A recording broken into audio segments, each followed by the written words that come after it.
ओम नमः शिवाय, हर हर महादेव, जय महाकाल, जय माता रानी। कैसे हैं आप सभी शिव भक्त? आप सभी शिव भक्तों के ऊपर महादेव की कृपा बनी रहे। माता रानी आपकी समस्त मनोकामनाओं को पूरा करें, यही मैं माता रानी से विनती करता हूं। देखिए, चैत्र नवरात्रों के बहुत ही प्यारे और विशेष से दिन चल रहे हैं और अब आ गई है चैत्र नवरात्रों में पड़ने वाली सप्तमी, अष्टमी और नवमी, जो अंतिम 3 दिन होते हैं। पूज्य गुरुजी ने कहा, चाहे पूरी नवरात्रि कोई उपाय किया या ना किया, आपकी कोई कामना पूरी नहीं हो रही है, जीवन के दुख, जीवन के कष्ट नहीं खत्म हो रहे हैं, बीमारियों ने भी घर बनाया हुआ है, डॉक्टर के चक्कर पे चक्कर लग रहे हैं, कोई ऐसा कष्ट है आपके जीवन में जो टलने का नाम नहीं ले रहा है। पूज्य गुरुजी ने कहा कि जितनी भी 10 महाविद्याएं होती है, वो सभी की सभी इस कड़वे नीम के नीचे स्थापित होती हैं चैत्र नवरात्रों में। और इस कड़वे नीम के 11 पत्तों का ये अचूक उपाय इस चैत्र नवरात्रों में करना बिल्कुल भी मत भूलिएगा। आप जिस कामना से करेंगे, आपकी वो समस्त मनोकामनाएं पूरी जरूर होंगी। और गुरुदेव की ही कथा से सुन करके और समझ करके इस पूरे उपाय को बहुत ही आसान भाषा में आप सभी शिव भक्तों को बताऊंगा। परंतु उससे पहले आप सबसे बस एक छोटी सी प्रार्थना करना चाहूंगा कि जो भी शिव भक्त पहली बार आए हैं, चैनल को सब्सक्राइब जरूर से कीजिएगा और वीडियो को लाइक करके देव आदिदेव महादेव का कोई सा भी प्यारा नाम कमेंट बॉक्स में लिखना बिल्कुल भी मत भूलिएगा। इस पूरे वीडियो में हम 4 महा उपायों के बारे में बात करेंगे, जो आपकी अलग अलग कामना पूर्ति के लिए सिद्ध होंगे। तो आपको ध्यान से सुनना है और समझने की कोशिश करना है। सबसे पहले बात करते हैं हमारे पहले वाले उपाय की। ये जो पहला वाला उपाय पूज्य गुरुजी ने कहा था विशेष तौर पर कि ये वाला जो उपाय है ना, ये होंगे कड़वे नीम के पत्तों का उपाय। अब मैं आपको बताता हूं, काफी सारे YouTube चैनल वालों ने इसे बहुत गलत तरीके से बताया। वो पता है कितना दिमाग लगाते हैं? वो कहते हैं कि भैया नवरात्रि के 9 दिन होते हैं ना, तो 9 पत्ते ले लो, ये सबसे ज्यादा विशेष है। जबकि ये उपाय 9 पत्तों के साथ किया ही नहीं जाता है, ये नीम के 11 पत्तों का उपाय है। वो चीज विशेष करके ध्यान रखना। और ये किन लोगों के लिए किया जाता है कि अगर आपके परिवार में कोई भी व्यक्ति है जिनके बीमारी, किसी न किसी चीज की बीमारी है, और बीमारियां भी 2 तरीके की गुरुदेव ने बताया। एक होते हैं शारीरिक कष्ट, शारीरिक बीमारियां, है ना, और एक होते हैं मानसिक। शारीरिक कष्टों के लिए अलग से होता है, मानसिक कष्टों के लिए अलग से होता है। बस एक चीज का अंतर पड़ जाता है, वो आगे चल करके मैं आपको बताता हूं। ठीक है, इस वाले उपाय के लिए आपको लेने होंगे 11 नीम के पत्ते कुछ इस तरीके से। अब ऐसा नहीं है कि एक ही डंडी में लगे हुए रहें, आपको अलग अलग 11 पत्ते ले लेने हैं। ठीक है ना। और 1 लोटा शुद्ध जल लेना है अपने घर का, तांबे के कलश में। अब इसके अंदर जो मिलाया जाता है ना, वो विशेष है। देखिए, 2 तरीके की चीजें आपको स्क्रीन पर दिखाई दे रही होगी। एक है ये इत्र और दूसरा है गंगा जल। ठीक है, अब ध्यान से सुनिएगा। पूज्य गुरुजी ने कहा कि अगर आपके परिवार में या आपके जीवन में शारीरिक कष्ट बहुत ज्यादा चल रहे हैं, कौन से शारीरिक कष्ट? अब शारीरिक कष्ट या शारीरिक बीमारी कैसे होगी? घुटनों का दर्द, कमर का दर्द, कंधों का दर्द, मांसपेशियों में खिंचाव होना है, शरीर में किसी तरीके की कोई गठान है, बहुत ज्यादा दुख में जीवन बीत रहा है, तो आपको इत्र लेना है। ठीक है।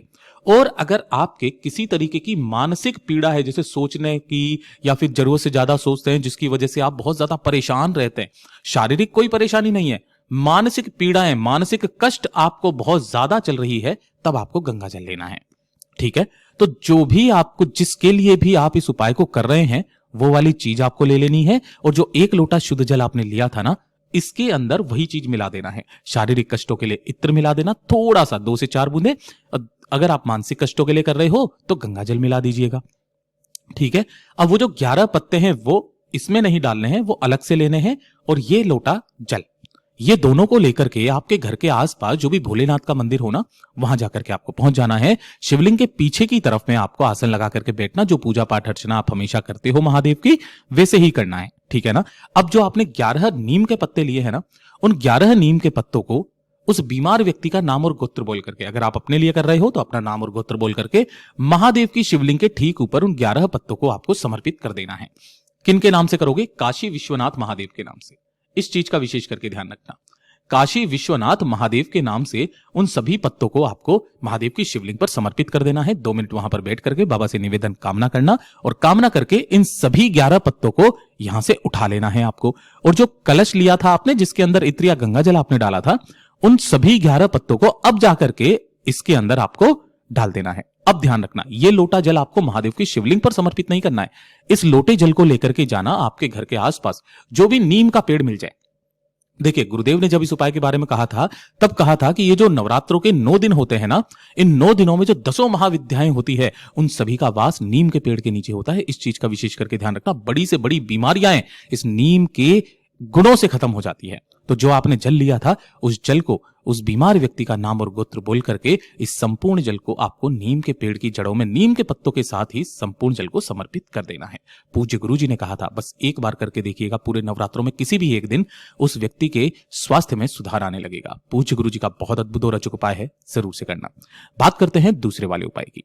ये वाला उपाय होता है जब जीवन में आपके घर में धन की कमी हो, पैसा कहीं से नहीं आ रहा हो, कर्ज बढ़ता चला जा रहा है, कोई व्यापार है, कोई दुकान है, कोई फैक्ट्री है जो आपके घाटे में जा रही है, पैसा कहीं से नहीं आ रहा है, आपको लगता है मां लक्ष्मी आपसे रूठी हुई है, या फिर कर्ज तक चुकाने के पैसे नहीं है आपके पास में, किराया तक देने के पैसे नहीं है आपके पास में, बहुत ज्यादा जीवन में अगर आर्थिक समस्याओं से आपको गुजरना पड़ रहा है, पैसा बिल्कुल बचता ही नहीं है, अनावश्यक खर्चे आपके परिवार में बहुत ज्यादा हो रखे हैं, एक छोटा सा काम करना है।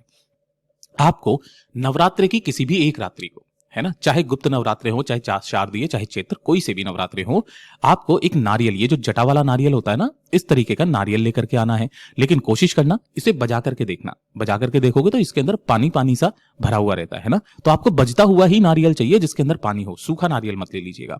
और ये जटा वाला नारियल, ठीक है, इस नारियल को अपने घर पे लेकर के आना, अपने घर के मंदिर में इसे रख देना है और घर के मंदिर में इसे रख करके इसका पूजन करना। पूजन कैसे किया जाता है मैं आपको बता देता हूं। थोड़ा सा हल्दी कुमकुम लेना, हल्दी कुमकुम से इसके ऊपर स्वस्तिक बनाना। शायद आपको दिखाई नहीं दे रहा होगा क्योंकि मैंने हाइलाइटर से बनाया है, मैं कुमकुम से बना करके बता देता हूं। हल्दी और कुमकुम से इसके ऊपर एक स्वस्तिक बनाना, ठीक है ना। इसके ऊपर गंगाजल छींटना 3 बार, और गंगाजल छींटने के पश्चात आपके घर में जो भी मोली, कलावा, लच्छा, ये जो सूती धागा होता है, इस धागे को लेना और इसके ऊपर आपको 21 बार क्या कर देना है, घुमा देना है, मतलब कि 21 बार इसके ऊपर लपेट देना है। 21 बार लपेट देने के पश्चात आपने ये जो नारियल तैयार किया है, इसके ऊपर एक माता की चुनरी इस तरीके से होती है, 5 या 10 रुपए में आपको मिल जाएगी, इसे इसके पूरे के ऊपर लपेट करके माता की चुनरी को इसे लेकर अपने पूरे घर में आपको घूम जाना है। क्या करना है, पूरे घर में जितने भी कमरे हैं ना, केवल बाथरूम शौचालय को छोड़कर पूरे घर में घूम जाना। घूम करके जब आप घर से बाहर की तरफ में निकलोगे ना, घर के मेन गेट की चौखट पर इसे स्पर्श करके, रात्रि के समय करना है आपको, ध्यान रखना, चौखट पर स्पर्श करके आपके घर के आसपास जो भी माता रानी का मंदिर हो, है ना, चाहे वो काली माता का हो, दुर्गा माता का हो, जो भी माता रानी का मंदिर है, माता रानी के मंदिर में जाकर अपनी कामना करके इस नारियल को ऐसा का ऐसा ही, जो चुनरी लगी हुई है ना, ऐसा का ऐसे रख करके चले आ जाना, अपनी कामना कह करके। हो सके तो एक लंबी बाती का दीपक माता रानी के सम्मुख में जरूर प्रज्वलित करके आइएगा। इस एक नारियल का प्रभाव इतना होता है महाराज कि आपके जन्मों जन्मांतर की जो गरीबियां होती है ना, वो सदैव के लिए समाप्त होती है। पूज्य गुरु जी का बहुत अद्भुत और अचूक उपाय है, जरूर से कीजिएगा। बात करते हैं हमारे तीसरे वाले उपाय की। तीसरा वाला उपाय किन लोगों को करना है वो चीज ध्यान से सुनिएगा।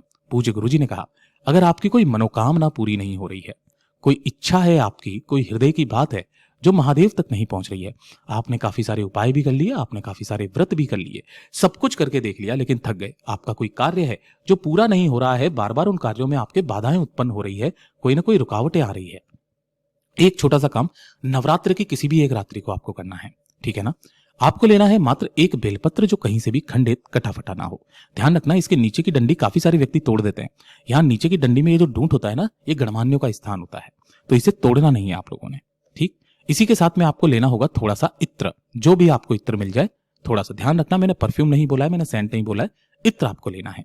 और 1 लोटा शुद्ध जल अपने घर का तांबे के कलश में लेना है, बस। इसके अलावा आपको कुछ भी नहीं चाहिए। इन सभी को लेकर के आपको भोलेनाथ के मंदिर में जाना है। किसी भी रात्रि को कर लो, शाम को कर लो, कभी भी किसी भी समय कर सकते हो, किसी भी दिन। जैसे ही यहां पर पहुंचोगे, आपको शिवलिंग के पीछे की तरफ आसन लगा करके बैठना है, जिससे आपका मुख उत्तर दिशा की तरफ में हो जाएगा। सबसे पहले आपने जो इत्र लिया है ना, ध्यान रखना, उस इत्र का लेपन आपको 2 स्थानों पर करना है। पहला, शिवलिंग का ये जो लिंग होता है ना, जो कटी भाग से जुड़ा हुआ रहता है, जिसको मैंने लाल लाल किया है, इसके बीचों बीच में यहां पर आपको इत्र का लेपन करना है पहले, ठीक है।